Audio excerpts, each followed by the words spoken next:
میں اکثر دیکھتا ہوں کہ میاں صاحب کے شعر پڑھے جاتے ہیں نا تو لوگ رونے لگ جاتے ہیں، لیکن قرآن پاک پڑھا جاتا ہے تو ہمیں رونا کیوں نہیں آتا؟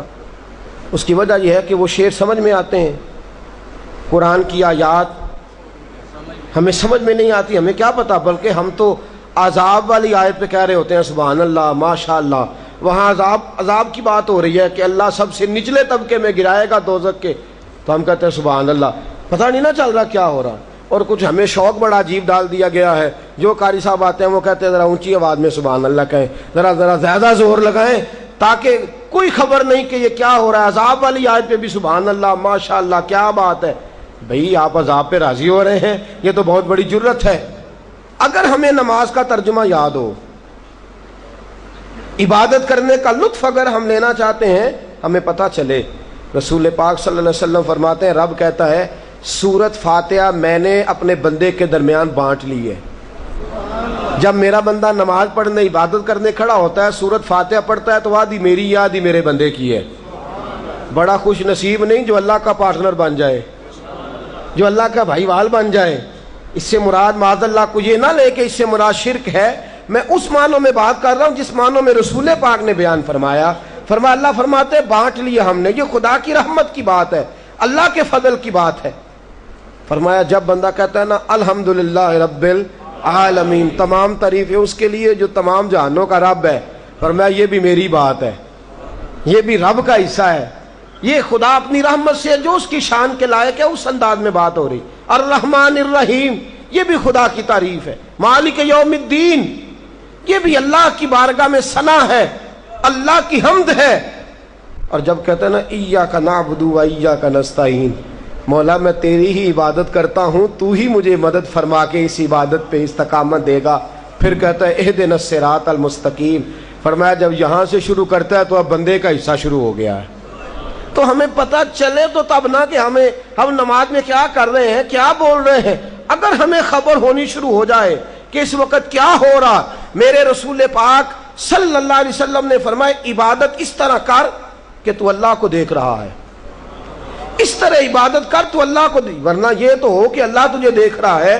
جب تک ہم غور کر کے ہم کھڑے ہوتے ہیں نماز میں اور ساری دکان کا حساب کر لیتے ہیں، وہ باتیں ساری جو کبھی یاد نہیں آتی، وہ ساری وجہ اس کی پر ترجمے کا ہی نہیں پتا، ہمیں کیا خبر ہم کیا بول رہے ہیں، ہم نے تو جملے رٹے ہوئے ہیں طوطے کی طرح۔ جب تک ہم غور نہیں کرتے، تفکر نہیں کرتے، سمجھتے نہیں، اس وقت تک عبادت کی لذت نصیب نہیں ہوتی تھی۔ آؤ دیکھو جنہیں عبادت کا ذائقہ تھا، جنہیں عبادت کی لذت تھی، وہ تو یوں تھا کہ جیسے خدا سے ہم کلام ہیں، شیر خدا مولا کائنات علی المرتضی رضی اللہ تعالیٰ عنہ، 2 تیر کندھے میں پیوست ہو گئے، جنگ کا موقع ہے، 2 تیر لگ گئے کندھے میں، طبیبوں کو بلایا گیا، کہا یہ تیر نکالنے، وہ کہنے لگے علی بڑی تکلیف ہوگی، یہ تو زمانہ نہیں تھا نا انجیکشن لگا لیا بے ہوش کر لیا، کچھ ایسے معاملات ہو گئے، کہا بڑی تکلیف ہوگی، ہم آپ کو درخت کے ساتھ باندھیں گے۔ توجہ ہے آپ کی، جھانک رہے ہیں آپ، ایک ہماری نماز ہے اور ایک یہ نماز ہے، کہا علی آپ کو درخت کے ساتھ باندھیں گے اچھی طرح، اس لیے کہ جب نکالیں گے آپ بہت تڑپیں گے، بڑا مشکل ہو جائے گا، کہیں تیر جو ہے وہ اگر حرکت کر گیا تو آپ کے وجود کو نقصان دے گا، ہم نے سیدھا کھینچنا ہے، تو ہماری حکمت کہتی ہے کہ آپ کو درخت کے ساتھ باندھ لیں پھر تیر کھینچیں۔ شیر خدا کیا فرماتے ہیں، شیر کی بات بھی شیر جیسی ہے، کیا ارشاد ہے خوبصورت، فرمانے لگے باندھنے کی ضرورت نہیں، جب تم نے علاج کرنا ہوا مجھے بتا دینا، میں نماز کی نیت باندھ لوں گا، میں نماز کی نیت باندھ لوں گا، تم تیر کھینچتے رہنا، تم خون نکالتے رہنا، میں تو ہوں گا اپنے رب کے ساتھ، اس وقت میں جانوں میرا رب جانے، مجھے پتا بھی نہیں چلے گا۔ طبیب کہتے ہیں آئے، 1 نہیں 2 نہیں 4 نہیں درجن آدمی، 12 آدمی آئے، جناب علی نے اللہ اکبر کہہ کے نماز کی نیت باندھ لی، کہتے ہم نے تیر کھینچے، جناب علی نے حرکت بھی نہیں فرمائی۔ جناب علی نے، یہ وہ لوگ ہیں جو عبادت میں ہیں، مجھے سوز دے، مجھے ساز دے، مجھے نیم شب کا نیاز دے،